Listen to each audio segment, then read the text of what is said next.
Hello, hello, and welcome to Empower Hour with KB.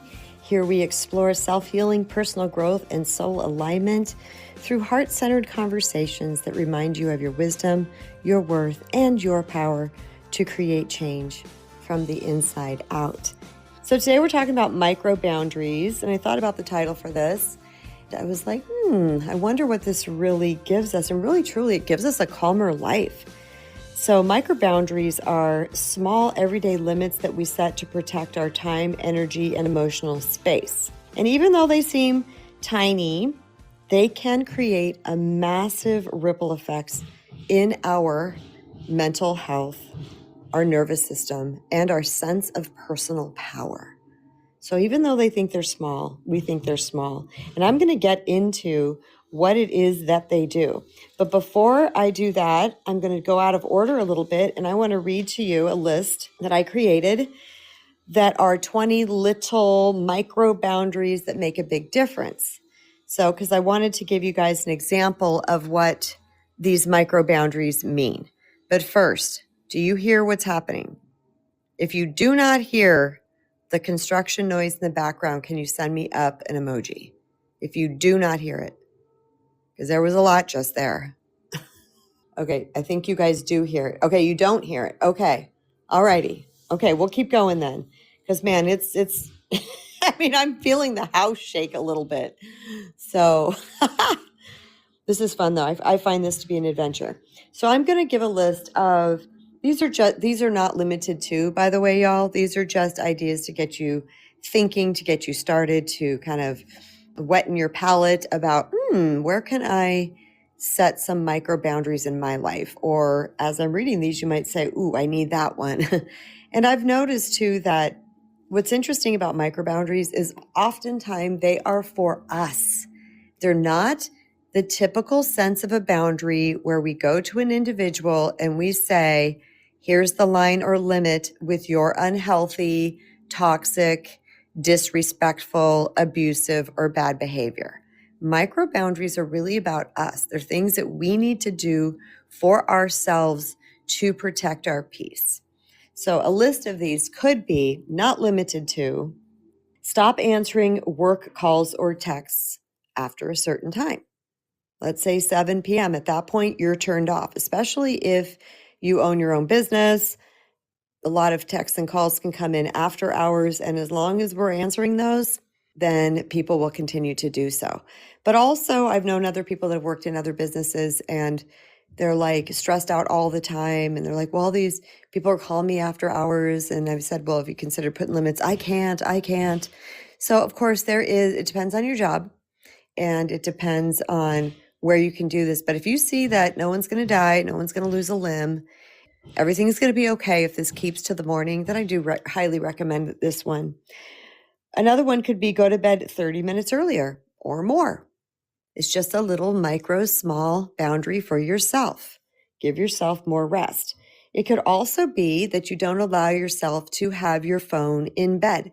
And some of you may already be doing these things. I do have my phone in my room because I call it the kid hotline, but also it's my clock. I do have another clock as well. It's my it's my alarm. It's all those things, but it's on do not disturb. And there's only certain people on my list that can get through if they ring through. So that's my limit. And I had to really work into that being a single mom. And I was the only one that my kids would contact and they're staying out later and doing things. So I had to figure a way, how can I do this? And this required conversations and them getting a little older and stuff like that, but it was super important. You could also say, this is a big one, instead of giving an immediate yes to someone, you can just say, I need to think about it. I love that one. And I say it all the time. I need to think about it. I need to process this. I need to check my schedule, whatever it might be. Another micro boundary could be just stop explaining your no. No, I can't go. I'm sorry. I wish I could. Done. Just stop explaining your no's.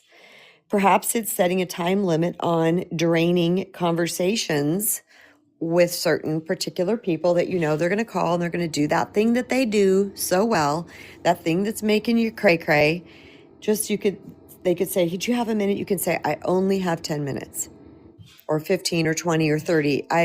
I implemented this in my life a while back with a particular person that would call. And it was really interesting too with this person. I learned more about this person as time went on, but I really discovered how kind of selfish they are. I'm just going to say that because I would say I have 15 minutes, but I want to hear what you have to say. I'm here for you, but I have 15 minutes. And then at that time, they would be blah, blah, blah, blah, and I would say, okay, I have about 2 minutes left and I'm going to have to go. They just kept talking. And they kept talking for 5 more. And I'm like, okay, I got to go. Okay. And then they would start their saying goodbye. And then they'd jump right back into the thing again. And next thing you know, it's 5 more minutes. So these things we have to be on top of. We got to be willing to set these limits for ourselves, knowing that it is part of self-love and it is part of our well-being. The next one could be maybe muting your notifications during meals to be fully present with yourself or with someone that you're dining with, or perhaps it's just turning off your notifications completely. Do you remember when we first got cell phones, especially the smartphones? Everybody's phones were ringing and dinging and doing all kinds of things. And all of a sudden it got real quiet. It's like people put their phones on vibrate or do not disturb or what have you. And I was still one of those that let mine ring because I was a single mom and it was my kid hotline, but not anymore. But I was for a while. I was like, my phone's the only one. And I had it on a loud ring because if it was in my purse or something, I wouldn't be able to hear it. Anyway, I digress. Perhaps turn off your notifications completely, or maybe keep your phone on do not disturb for your first hour of waking so that you can truly be with yourself and you can have that time to set your intentions for the day or to connect with God's source universe or do a little meditation, or journal or whatever it might be. You know, so many of us feel beholden to our phones and we really need to learn to break that. The next one is maybe stop doing things that other people are capable of doing. My hand just shot up in the air because holy moly, I was that person. I'm so efficient and quick at things. And I was just, okay, I'll do it and I'll do it and I'll do it. And eventually I got to the space where I was like, all right, especially with my youngest, because she was raised in the culture where, you know, the phones and less socializing, you know, how the younger generations have less socializing. So they created they ended up getting some social anxiety and things like that. And then they didn't want to do the things because they were not very socialized. So I was like, nope, this is something that she can do for herself. And I got pushback and what have you, but it really did help because she got stronger with it. Now she does those things for herself. Okay, what's the next one? Don't open work emails on weekends unless truly necessary. Have a no drama rule, which means stepping away from gossip or negativity. I think that's a great one. You would be surprised how much that calms your life, because I used to think I had to be in the know, just innocent, you know, just didn't know, just ignorant maybe. I had to be in the know. So I thought, well, what's going to happen if I'm not in the know? Am I going to not have information that I need to have? No, nothing happened. I just was out of the drama. How beautiful is that? Okay, create a cutoff time for you for your social media scrolling. It's not interesting that we even need to mention this now. It's just so not part of Gen X, right? Like we didn't have this growing up. Life was so much more peaceful. But yes, have a cutoff time for social media scrolling, or tell yourself, I'm only going to do it for 10 minutes. Like my daughter did. She got an app on her phone that won't allow her to get into her social media. She has to go actually get a card and kind of like tap in to get into her social media, which I think is great. Delay replying to emotionally charged messages by at least 1 hour. Big one. Love this one. You're not at everybody's beck and call, my friends. So don't be at everybody's beck and call. If someone wants to be in some type of way and they want to spew that venom all over you, you know what? Take a minute. Don't respond right away because you might do the same thing back to them. Take a minute, take a pause, take a beat, take a breath, take a walk, go do something else, decide what you're going to say or do. It's not necessary that we respond immediately. Something I have to be very careful of. And I'm not talking so much even about people that are emotional in their texts. I'm really just talking about in general, because the phone is always available. So even setting the micro boundaries of allowing myself to put it into a different, like leave it in a different room while I'm doing something else. I used to carry it room to room to room just because I didn't want to miss if somebody needed me.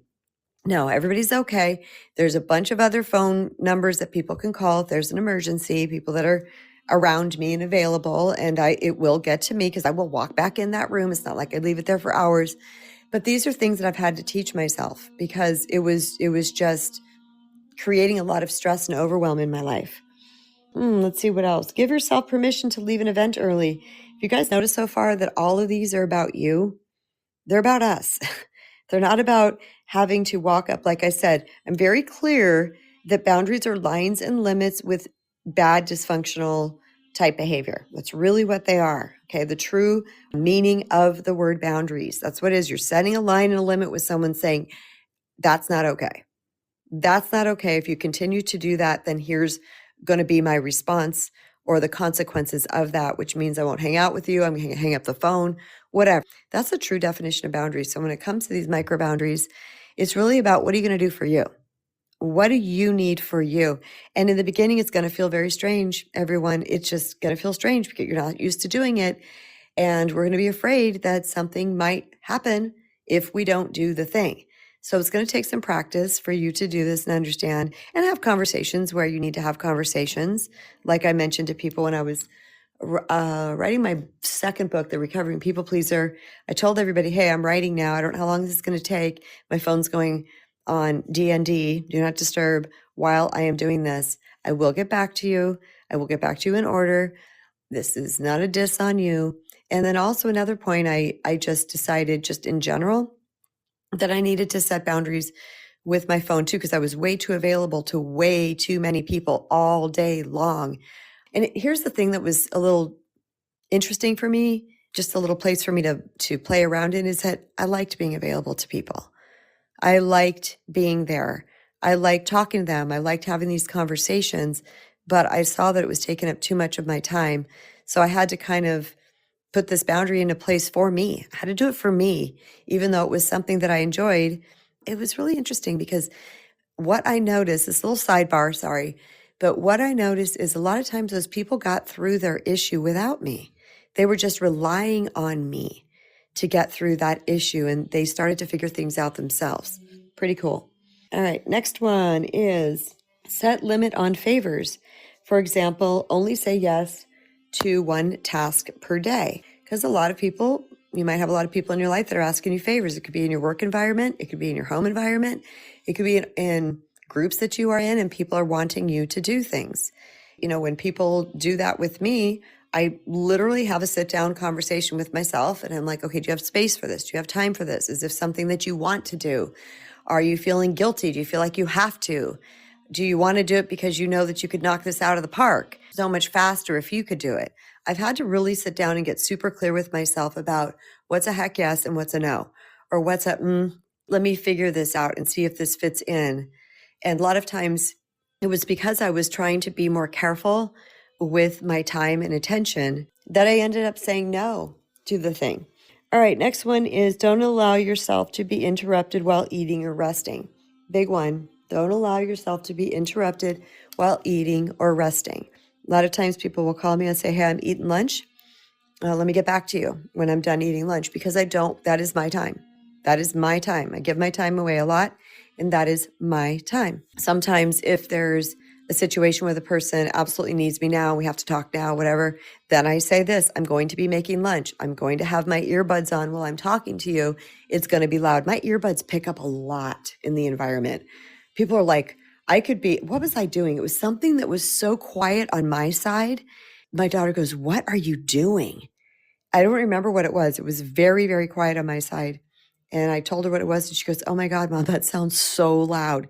So I tell people, here's what's happening. I'm like, I can put you on mute while I'm doing these things. I will be listening, but I can put you on mute because I know for me, y'all, it's really hard for me to listen with background noise. It's just one of my things. These are limits that I have, little micro boundaries that I've set. Like, yes, I'll get on the phone with you, but I'm having my earbuds on. It might be loud. I can mute you. I say all of that up front. And it might sound like, oh, Kristen, you're being, micromanaging. No, I'm being respectful.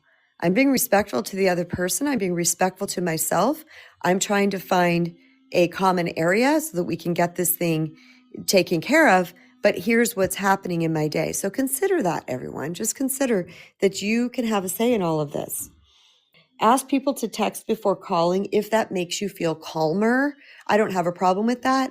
But a lot of people, you see the memes and the TikToks and things like someone knocks on their door and everybody's like diving behind a couch and, these type of things. I don't do that. That doesn't bother me. Maybe being a Gen X, I don't care if people knock on my door. People can call me too. That's not a problem. It's just I can't always answer the phone when they call me. So I might text them back and say, hey, can't talk right now. Let's set up a different time. Or I just don't respond and they can call me back or whatever. It just depends on the person, the situation. So, play with this a little bit. The next one could be designate a space in your home as a stress-free zone. Do you know that, I forgot what country it was in, but I saw this recently and it was a real thing. But, who knows if everybody practices it. I want to say it was Japan. And it said if somebody is on a phone call, don't quote me, someone's on a phone call, definitely if somebody was working on their computer. Now, this does not mean social media, but if somebody was working on their computer, that is a no bother zone. It's like they have an unspoken rule that you don't bother somebody or interrupt somebody that's working on their computer, because a lot of people do their work on laptops or remotely, right? I thought that was really interesting. Okay, so you can designate a space in your home, like when I'm in this chair, this is my no bother, or tell your family, hey, I'm going to go read for the next hour. I don't want to be bothered. Please only if the house is burning down. I remember having my kids, the two eldest ones, this is before my baby was born, the youngest, but the two eldest ones, when they were at that age where they could walk themselves home and go in the house, and do whatever. Oh my gosh, they called me, I don't know how many times, mostly my eldest daughter. But I got so many phone calls in the afternoon, mom, and I'm doing hair. I'm working with my hands. And so they'd call and initially I'd be like, okay, I'm at work. When I found out it was something that was inconsequential.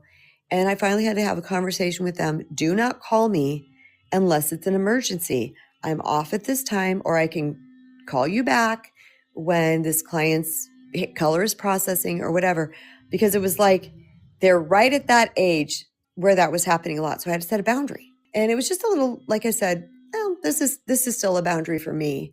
But it was like, I could have not answered the calls, but I wanted to have the conversation with them. This is one of my all-time favorites, is use the phrase, I'm unavailable at that time, even if all you're doing is resting.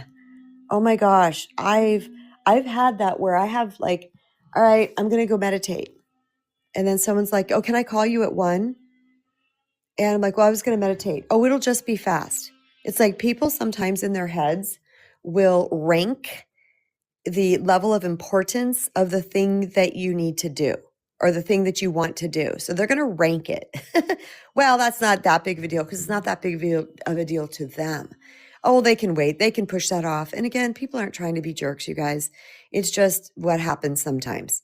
So you don't have to always say what you're doing. You can just say, oh, I'm sorry, I can't at that time. That's it. That's enough. And if they say, what are you doing? You don't really have to say what it is that you're doing unless you want to, or it's someone that can handle that thing. Okay, bringing up Jennifer. Welcome, Jennifer. Hey, yes, I love these micro boundaries.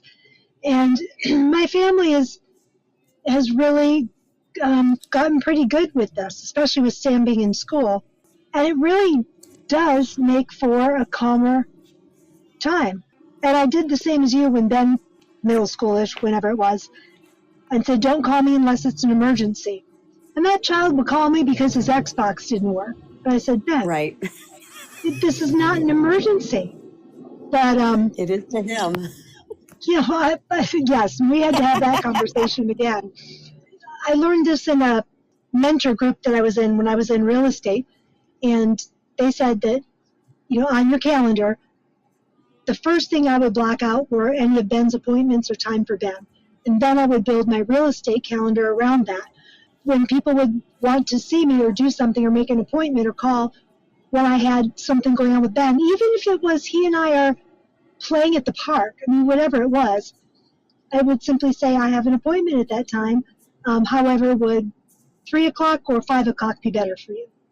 I like and that. As long as I gave them an alternate choice, most of the time they would pick one of those times. Occasionally they would say, well, I can't do that time. And I could say, okay, well, how about tomorrow at 9 or at 2? I was shocked that I never received pushback. No one asked me what I was doing, and it really made for a calmer time. And I was able to have my family time and work my career around that. That's So, excellent, Jennifer. I love yeah, that.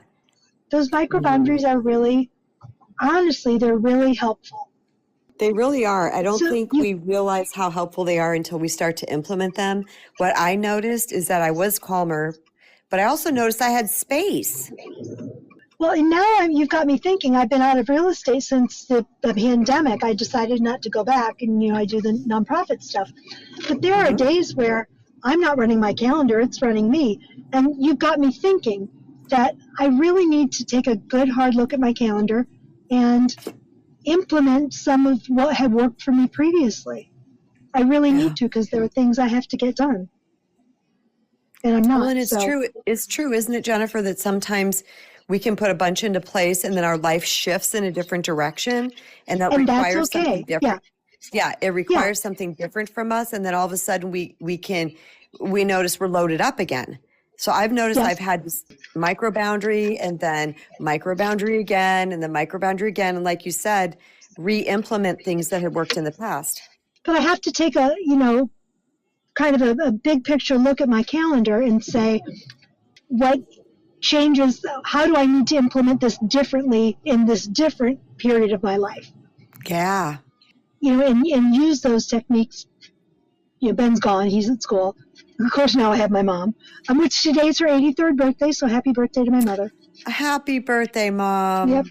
And my dad will be 84 in 2 months, and they're both doing well right now. I love that. Falls aside. So thank you for this. I now need to think about how I can implement it in my current career. Yeah. Excellent. Yeah. Thanks, my dear. You're welcome, But my yeah, dear. anybody try it.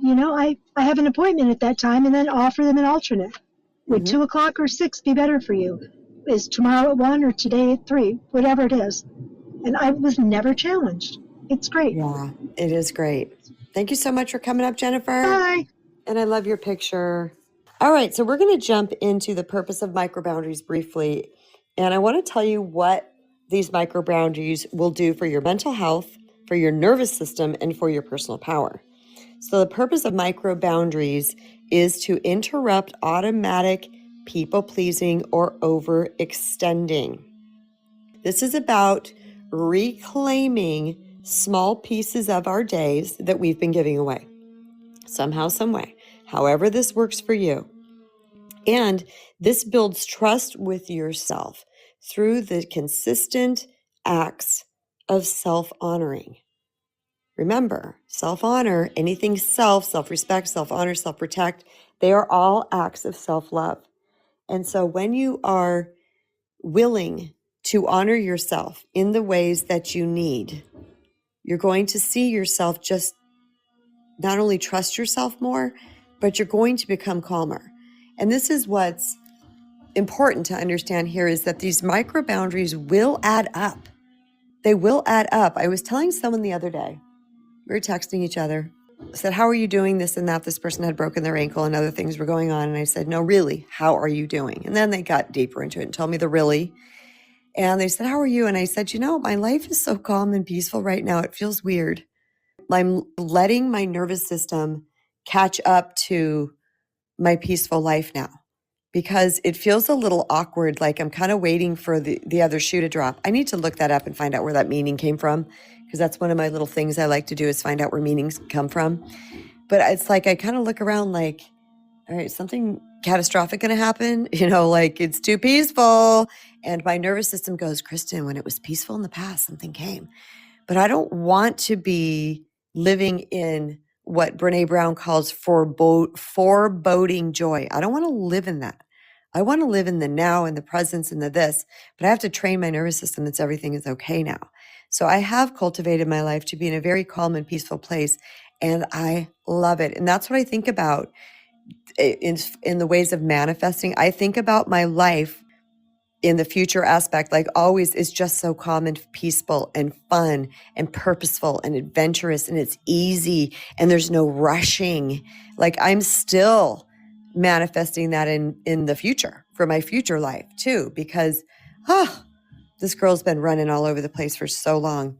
Just a quick sidebar because it's funny. Do you guys know the phrase, you can't have your cake and eat it too? So what this means is I learned about this one time, and this was a phrase way back when in the early 1900s. Could have been 40s, 60s.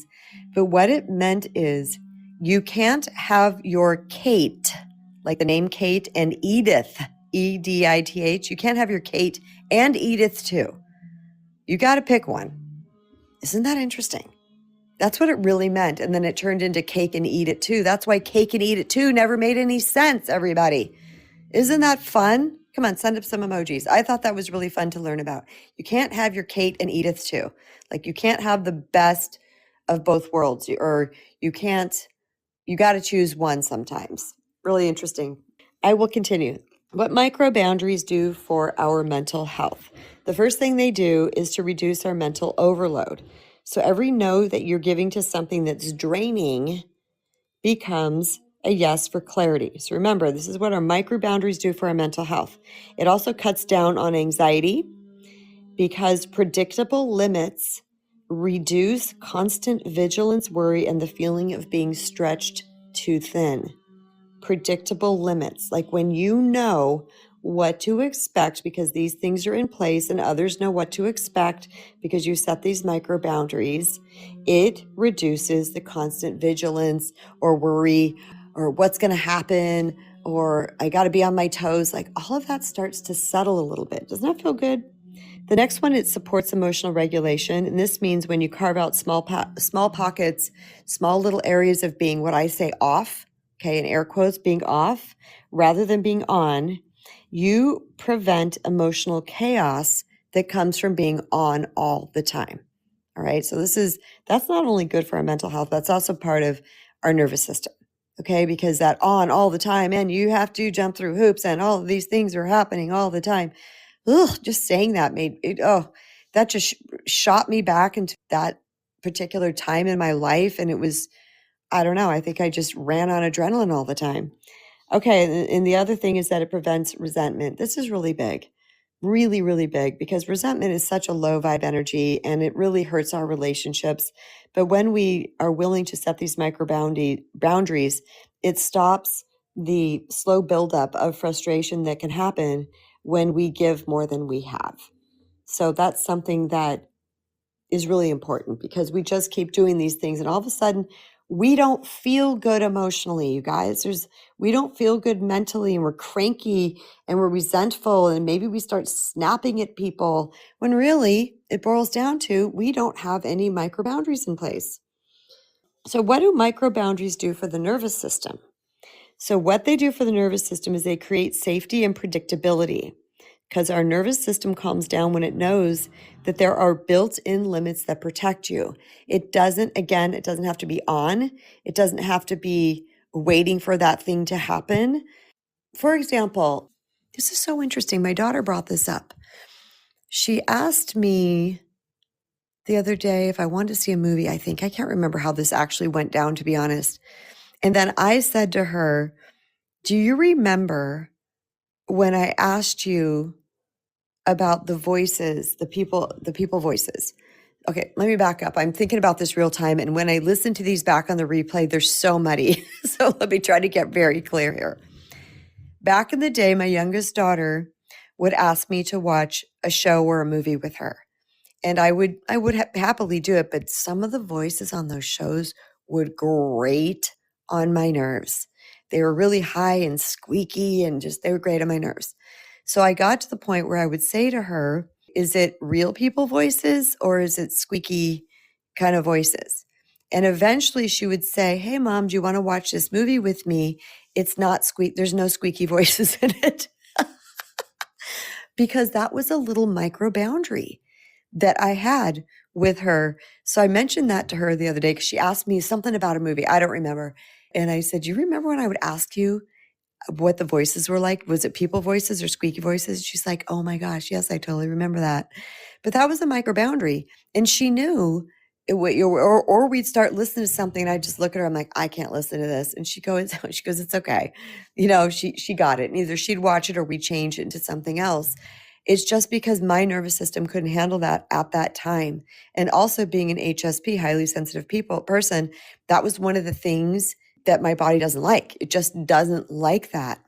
Interesting too, when there's certain people, there's a person in my life, I won't say who it is, but when they meet people, they often tell me about the person's voice. They'll say, oh yeah, this person, and they have a very pleasing voice, or they have a very nice voice, or their voice doesn't bug me. Isn't this funny?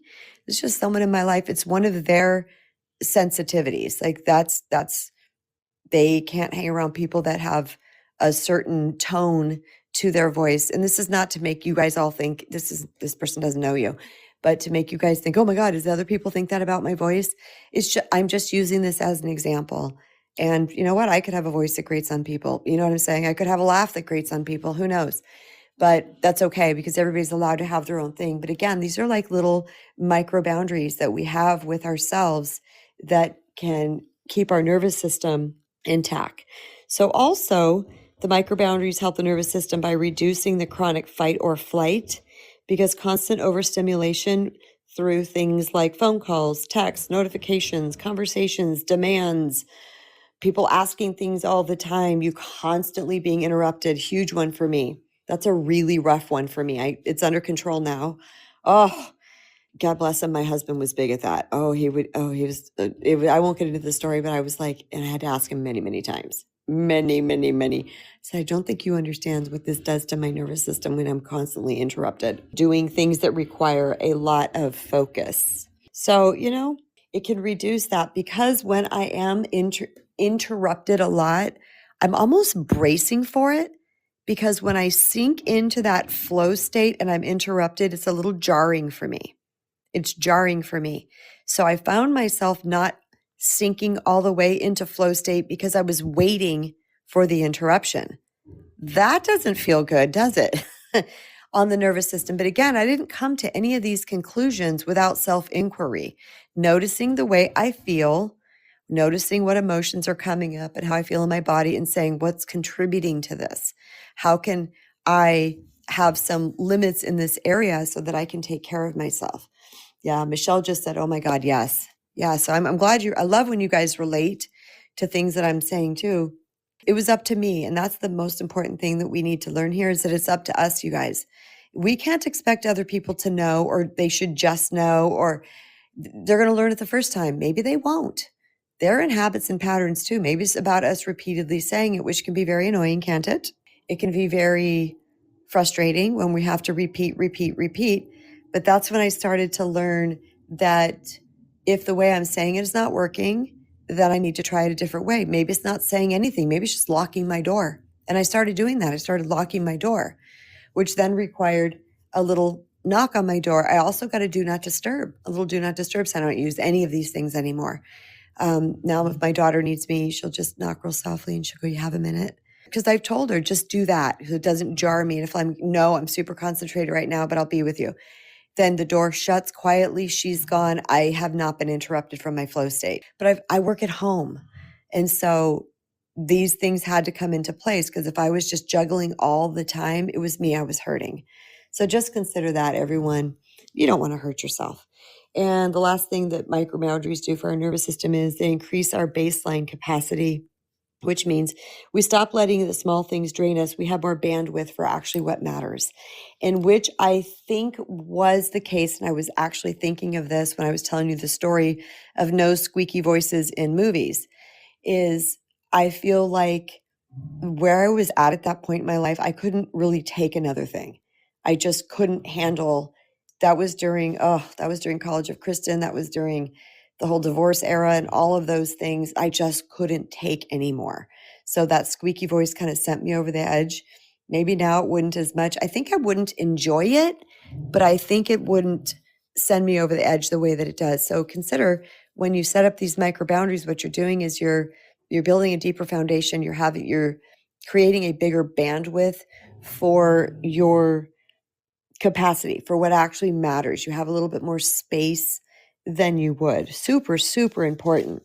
And the next one is what micro boundaries do for our personal power. The first one is that it strengthens our self-respect and self-worth. I see you all sending up the love. I just wanted to take a moment to acknowledge you. Thank you so much for everybody. I see so many new names, and I'm just so glad to have all of you here with me, listening to Empower Hour with KB. I am on Monday through Friday at 9:45 Mountain Standard Time year-round.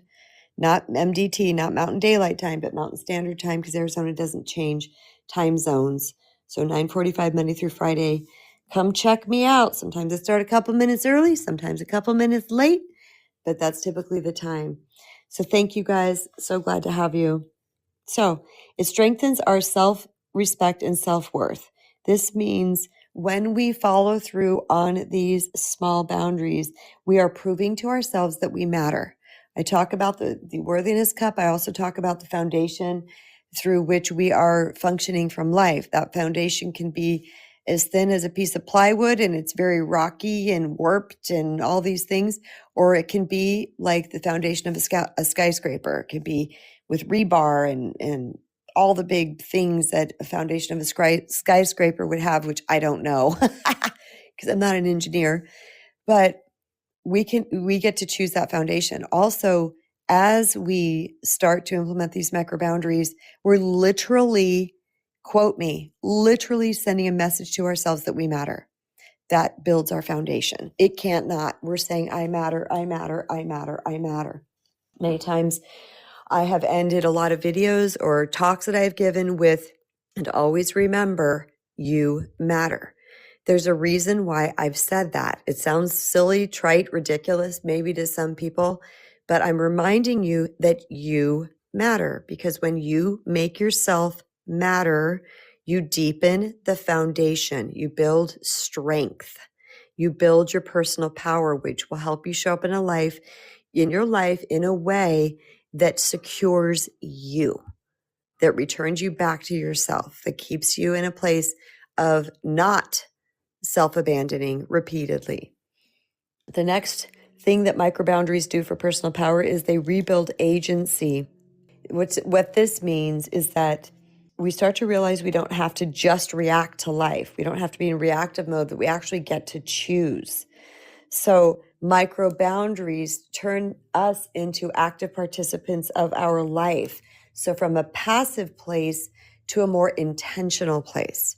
Remember the conversation we had yesterday? I talked a lot about, was it yesterday or the day before? I talked a lot about being an active participant in our life and managing our mind and doing these type of things. And this is about being super intentional rather than being just the recipient of all this chaos that's happening around us that oftentimes we've helped create due to our lack of boundaries. Got to take responsibility where responsibility is, you all. I created those environments in my life. I created certain behaviors in other people because I not condoned it. I accepted it or just tried to work around it or with it instead of saying, nope, we don't do this. It is our job to take care of ourselves in the best possible way by being intentional rather than just reactive. So some of us are just running around from fire to fire to fire to fire, and we think that all of these areas in our life are sacred and they all matter. If you really look at them, are they really sacred? And I mean sacred, like they are deeply, deeply touching your soul, such as your relationship with your family or, things like this. No, they're not. They're things we think we have to do. We have to volunteer for the PTA because the other moms are going to look at you weird. Or I have to volunteer for all of these things. We feel pressure to do something and then we say yes, and it's just really hurting ourselves. So when we really decide, you know what, these little micro boundaries are helping me to strengthen my agency, they're strengthening my ability to choose and to have power over my life, it starts to build. It can't not. So remember, there's momentum that happens so often on our healing journey that once the wheels get chugging along, like I always think of it as a locomotive. When you first start a train, that, engine or two at the front, depending on how many they have, how long the train is, but they move slow, don't they? They start out they don't go, they're done. Okay, I'm thinking about the older trains. I'm not familiar with newer trains now. Maybe that's different. But they start slow because they're pulling 100 cars. Do you guys ever count train cars? I still like to count train cars. But when my mom and would take me and my siblings on road trips and there'd be a train, of course, we count the cars because we didn't have our devices and things like that. We were just always finding things to do. You got to think about that. It takes something to get that going. But once it gets going, it is I don't have the physics word for it. Maybe somebody can send it to me on the back channel. The force from the back of the train helps push the front of the train too. There's a momentum that happens and the whole thing just really gets moving because it's got the force behind it. If anybody knows that term, you can let me know. It's not that important, but I like to learn new things. So the same thing happens here. Once we decide we have agency and we start to put things into place, the way we feel is going to create momentum for us to keep going in this particular area. Recently, someone I love started working out at the gym, and this person had always resisted it their whole life. Nope, nope, nope, nope, nope, nope, nope. And I said, I know it seems very daunting at first and it's kind of intimidating and all these things that the gym can be to people. But guess what? This person forced themselves to go, and now they don't want to miss a day because they have built the momentum in that area. It's like their locomotive is going now. And even if they miss a day, they're like, oh, I need to go to the gym later. Peter. Okay. Hi, brother. Thank you for joining. Thanks for having this talk. Yeah, it's good to be with you again. I'm taking my breaks now because of the time change. Time change on my end, but it's just easier to join you. So, yeah, really great talk. I gave a little talk last night about holiday RSVPs, and I mentioned why me, because I just I feel this obligation to say yes automatically. I feel this pressure.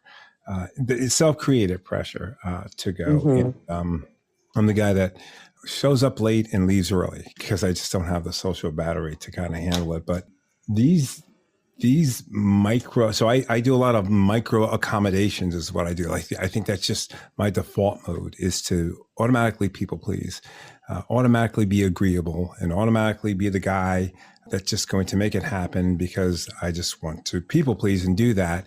And so that's just kind of my default mode. And I really need to pay attention to that. And this brings it to dead center, because I was talking about it last night. There was another invitation today, and it's just, I don't know. I think in a way, I'm kind of over it. I'm over. I love the holidays, but in a lot of ways, I'm kind of over it. And that's only me. That's just me. Like, listen, when I'm at the holiday party, some may say I'm sort of the life of the party. I do really well for really short spurts of time, and then I have to dip out. And that's probably just a derivative of ADHD, but it's really people pleasing, Kristen. And I'm still recovering from that, as you know. And I really need to get these micro boundaries in check, because no one will notice. Like, I'll go there, I'll be my authentic self for as long as I can be.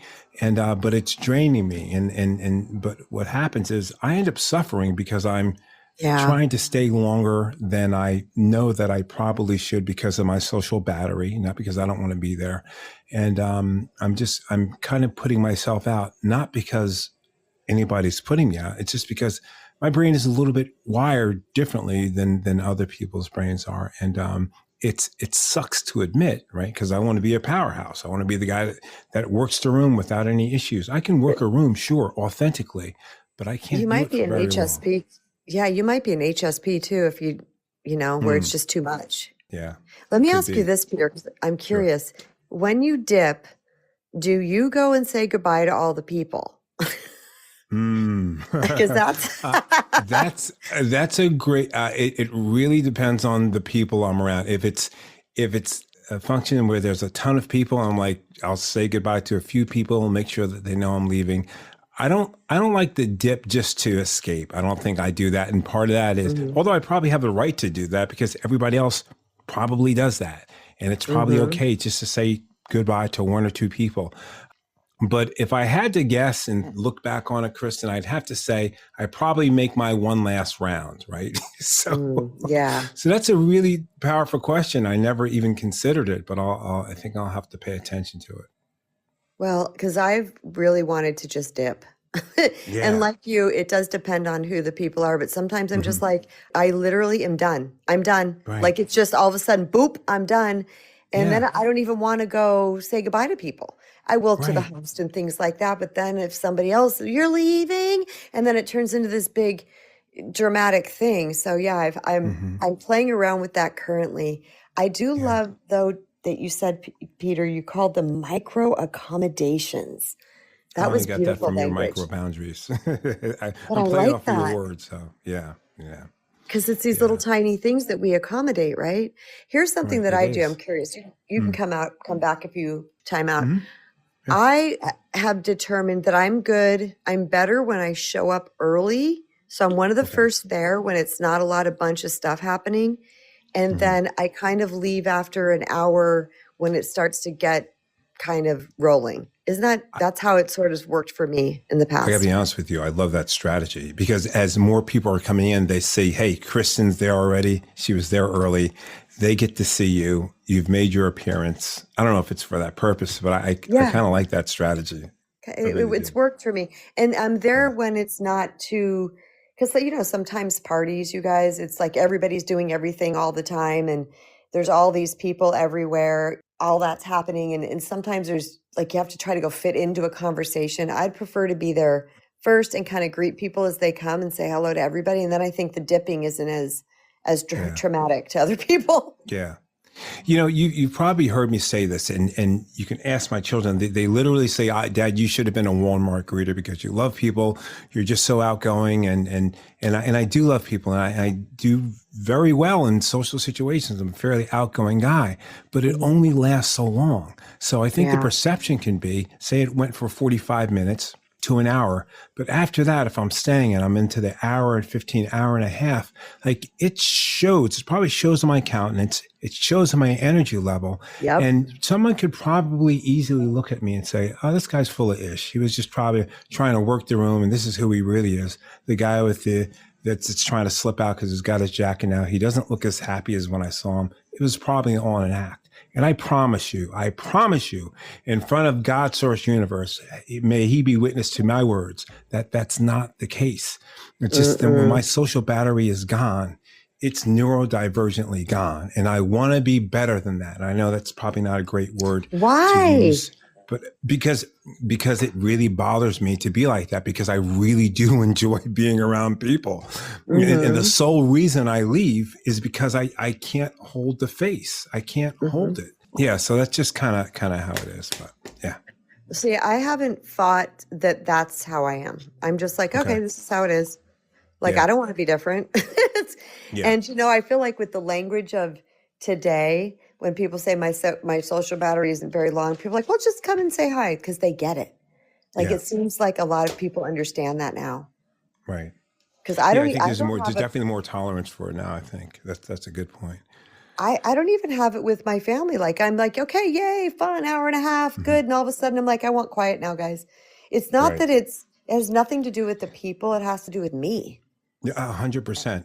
Yeah. 100%. Yeah, it's about us. It's not about them. I enjoy the company of people, but I just want to be better.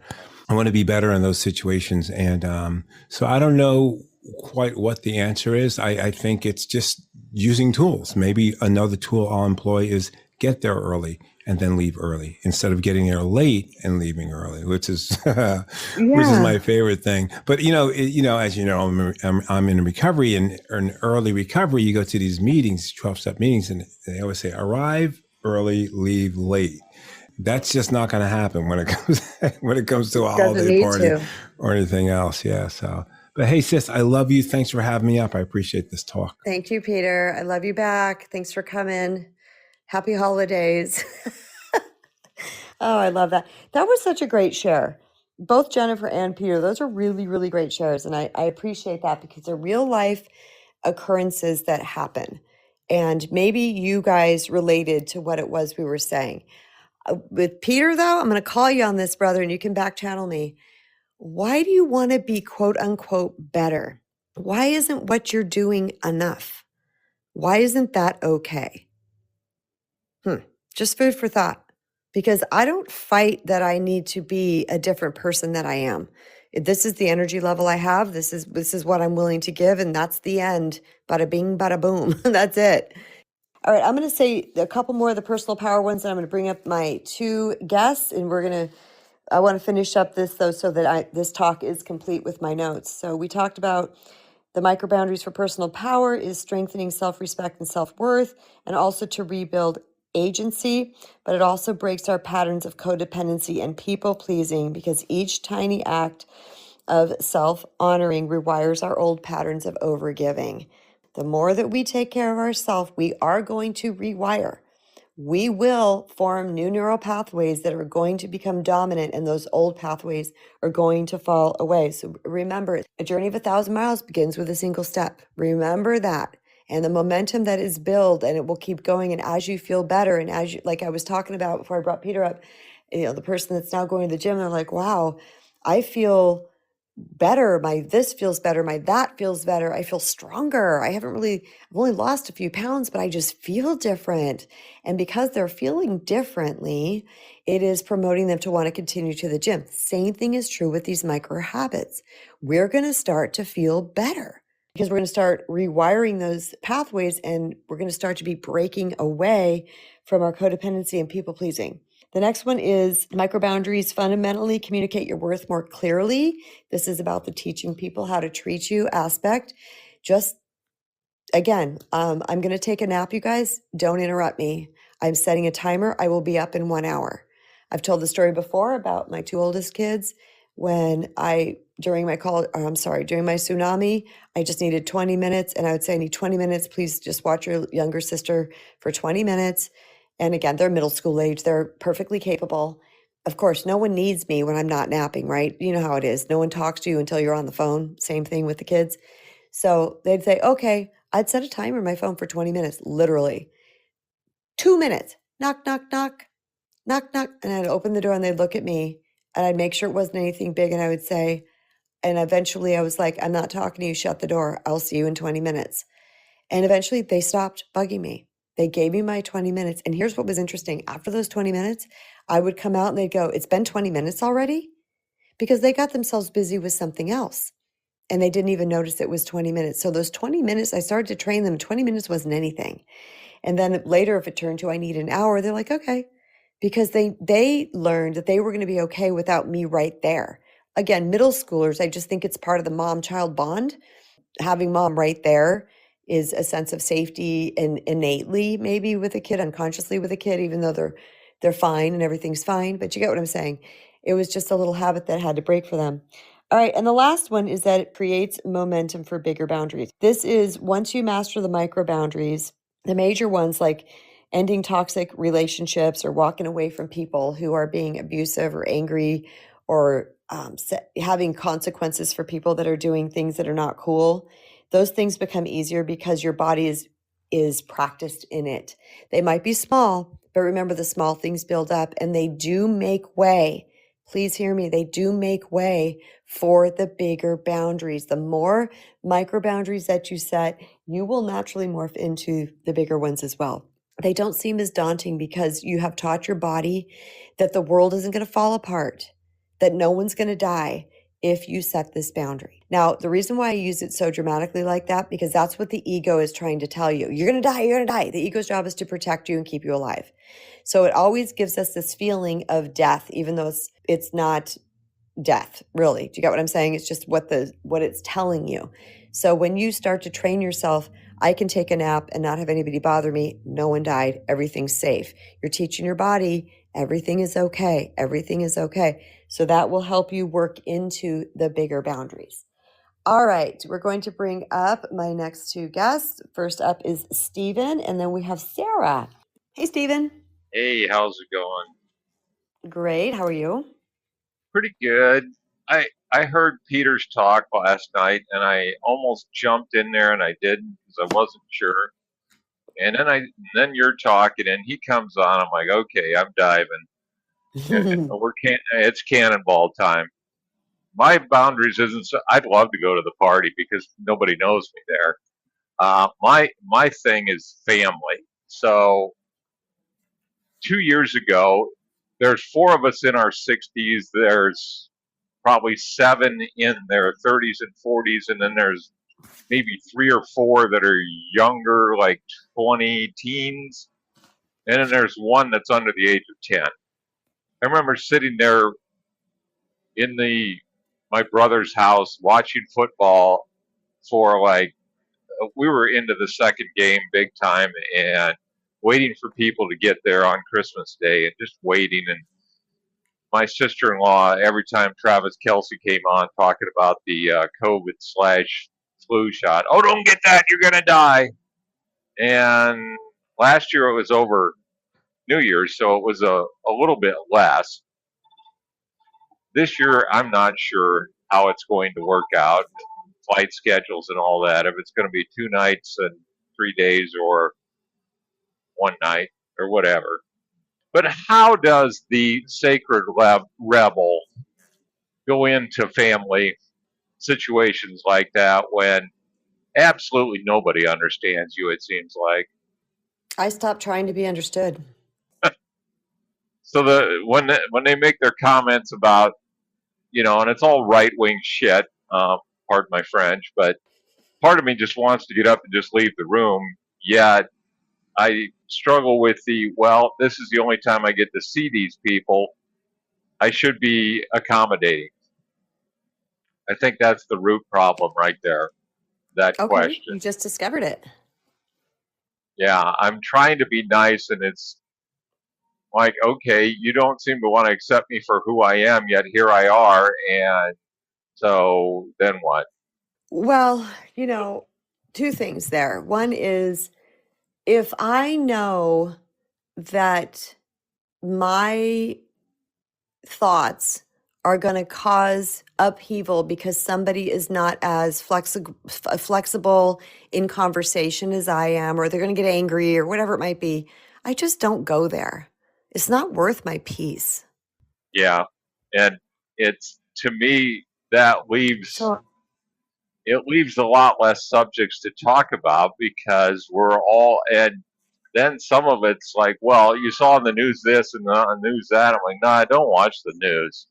The news is negative, and if you choose to fill your head with that, that's your choice, but I'm not gonna. Mm-hmm. Oh, there's so many other. Why don't you find some topics to bring? Or just like a fun little game that's like ask questions or something. You know what I mean? Because, yeah, if there's certain gatherings where they go a certain way, be the change. Be the change you wish to see. Yeah.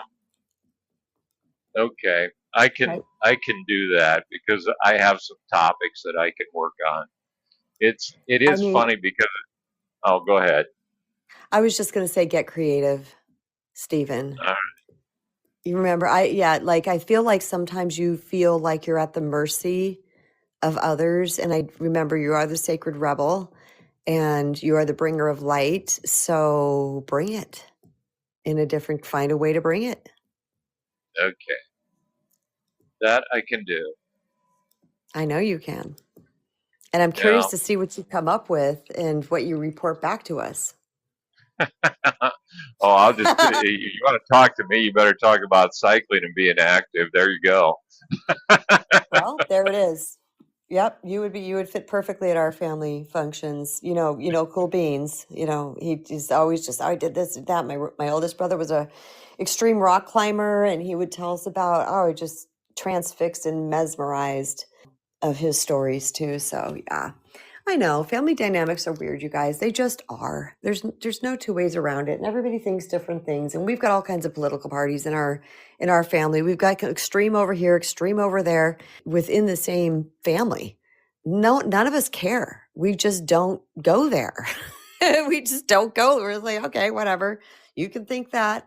I'm not here to change anybody's mind. I'm not here for anybody to change my mind. I am going to go back to what I was saying about no one understands me either. I mean, it's not to say no one. That's a really absolute phrase.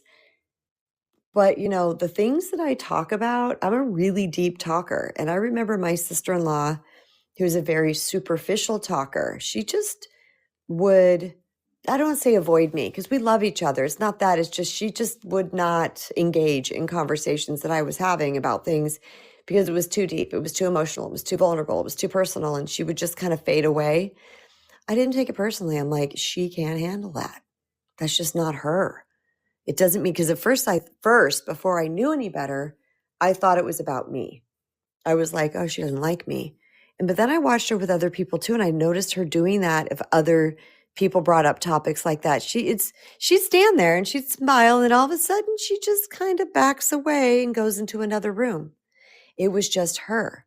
So instead of me thinking she needed to be different or that I was doing something wrong, I just let her be her. That was it. I don't know if that helps. But anyway, we're bringing up Miss Sarah. Sarah, welcome. Thank you for joining me. You guys have really brought it today. I'm really loving everything the guests have said. Jennifer, Peter, Steven, Sarah. Welcome up, Sarah. Hey, I love popping on here. Today I was challenging myself to listen and not share, but I was just so motivated.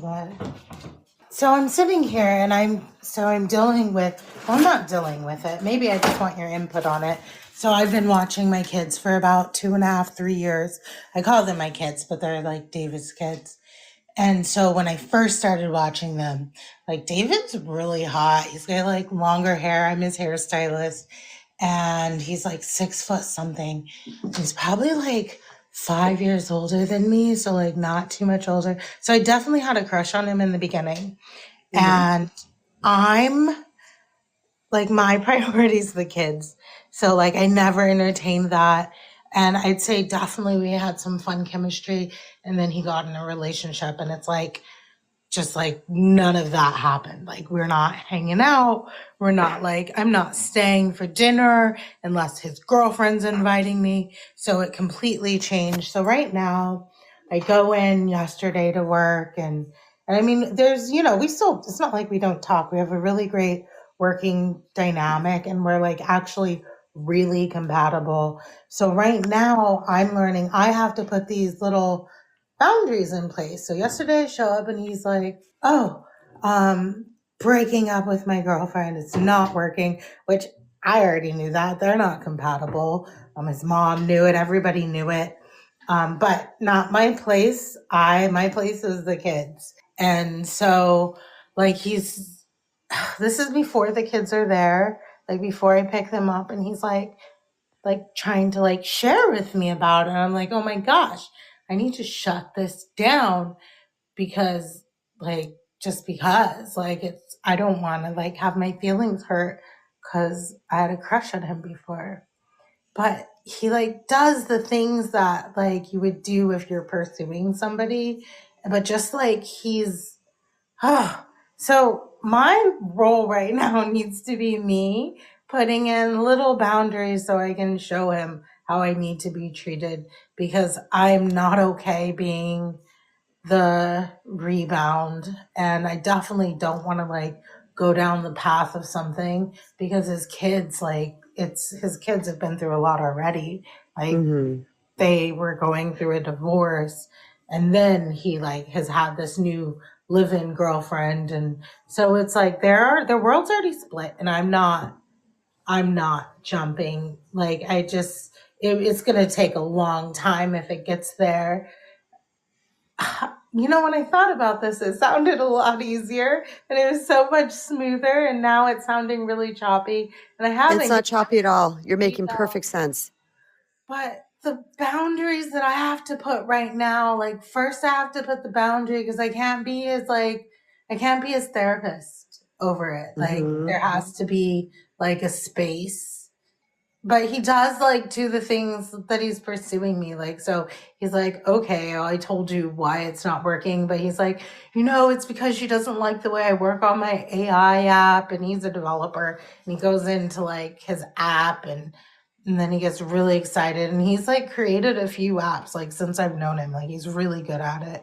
And so he definitely shifts, and he can talk about things that light him up. And when I left, I thought he was going to be really down, because, he just gave me this information and he hasn't even told his mom yet.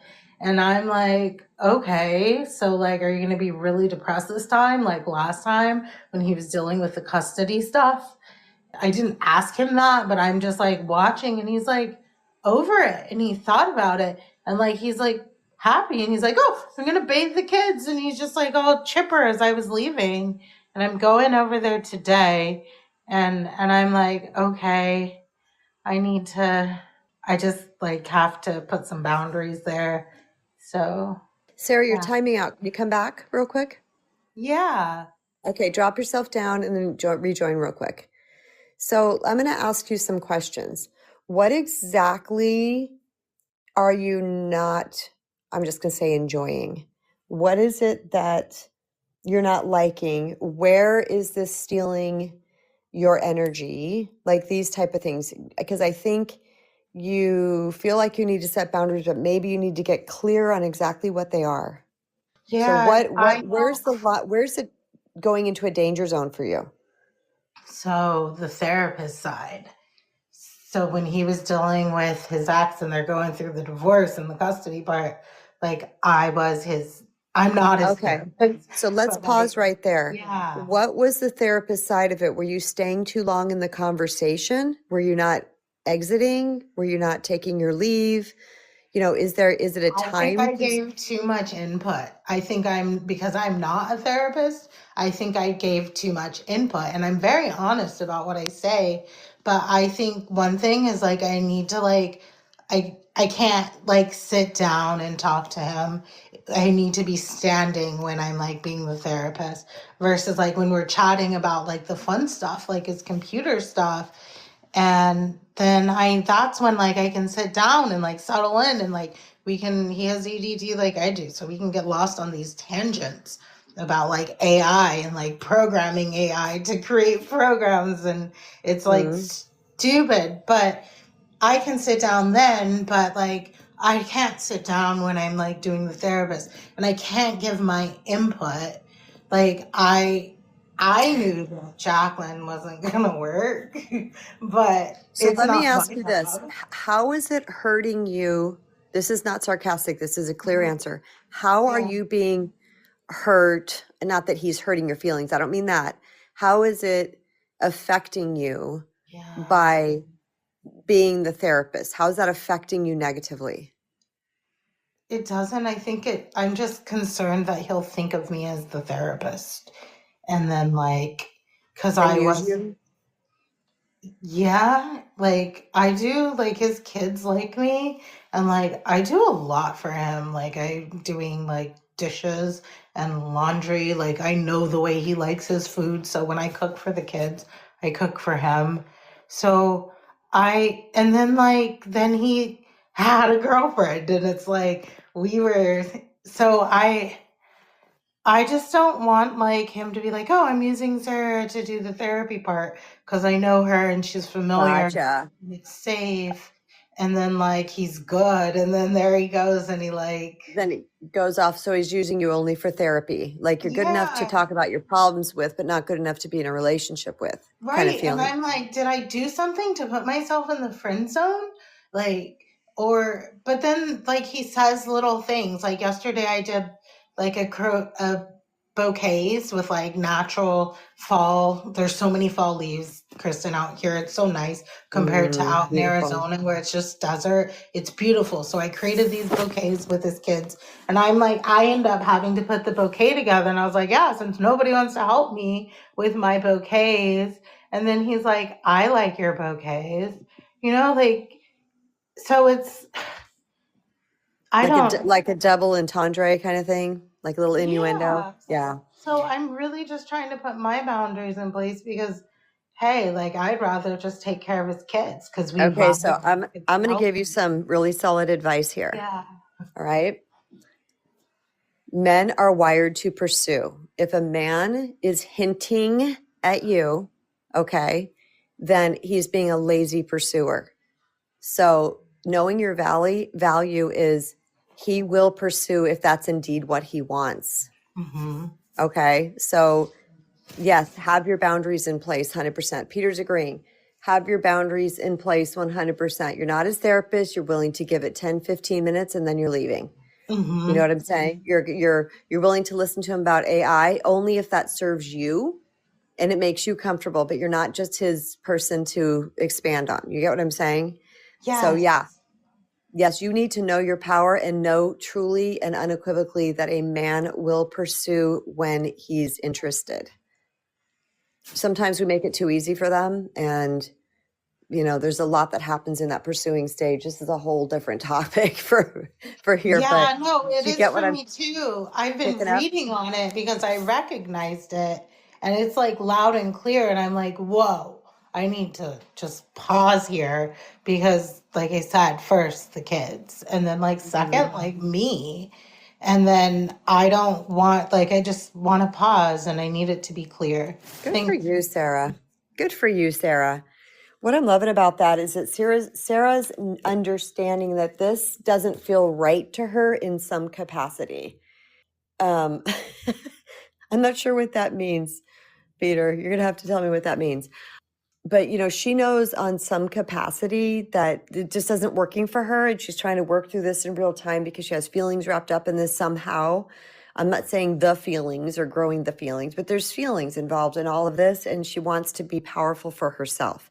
So she's saying, okay, what does this really mean? How does this work for me? And he's kind of throwing down these little hints, but no. That's what I want you to know, is that a man, he's not going to be hinting at you. If you're single, he's single, and he really wants to pursue, he's going to. Oh yeah. Peter said you're spot on about dudes. Peter, does that surprise you? Does that surprise you? I know my boys, I'm telling you. Yeah, Cher is saying breadcrumbs. They might start sprinkling a little breadcrumbs for you to to pick up. And a lot of guys are used to women throwing themselves at them because guys will do that. So, that's a possibility too. It's like, well, let me just kind of show this and see if I can, get something. I'm trying to be classy here. Okay. All right. So good job, Sarah. Super proud of you. You're very aware. And yeah, just little micro boundaries like that say I matter, that I'm valuable, that my time and my attention is valuable. Whatever those are, like 10, 15 minutes that you're willing to spend with someone because you don't want to be the filler is what I think you're feeling like. Like oh yeah, he's got all this time and space for you, but he gets a girlfriend and then you become the filler in between time, if I'm reading that correctly. Thank you, Sarah, for that. It was great. Thank you guys for coming. We had Jennifer, Peter, Stephen, Sarah, some of you a couple of times. It was really great to hear from you all today. It was a super fantastic conversation, all about the micro boundaries. I hope that you all are willing to start setting some micro boundaries and protecting your peace and letting it be okay. Peter Carrington, letting it be okay. You don't need to be better. You need to be exactly who you are and honor yourself for exactly who you are. That's it. That's it. Your peace matters. Your peace is first. And I'm saying this for all of you collectively. Your peace matters. You matter. Honor yourself for exactly who you are. Because some people might judge me and say, you won't watch a movie with your child because the person had a squeaky voice. No, I won't. No, I didn't. I found other things to do with her, but that was off limits because I needed to take care of me. It did all those things that we talk about. It calmed my nervous system. It was better for my mental health. And it was about reclaiming my power. And I was a better mother because of it. So keep that in mind too. Some people are going to judge us on the things that we're going to do. And this is all about getting comfortable with the judgment. People are going to judge you guys. They're just going to judge. The key is that we don't judge ourselves. There's no space for judgment when we're honoring ourselves. Keep that in mind. Judgment works against what we're trying to create here. It's like you're filling in the hole with respect and love and caregiving and all this stuff. And that judgment, you're emptying out the hole. You're filling it in with a shovel on one side, and you're emptying it out with the other side, with the shovel, with judgment. So we've got to stop judging ourselves and allowing ourselves to be exactly who we are. And not only that, remember the conversation I gave this week is when we truly show up authentically as we are, we will attract people that honor that. Again, this doesn't give us license or an excuse to be a jerk. No, it just means that we really need to honor who we are and take care of ourselves best. And we'll find those people who will be willing to meet us at that. And those that really love us will meet us at that as well. All right, you guys, love you. Thank you. It's Friday. I won't be on again until Monday, but I appreciate you so, so much. I hope you have the most amazing weekend and enjoy your weather. Everyone seems to be enjoying their weather and the fallness that's happening. I'm enjoying my walks with my big sweatshirt on in the morning, going out right when the sun comes up. Oh, it's my favorite. Love you guys. Have an amazing weekend. Bye.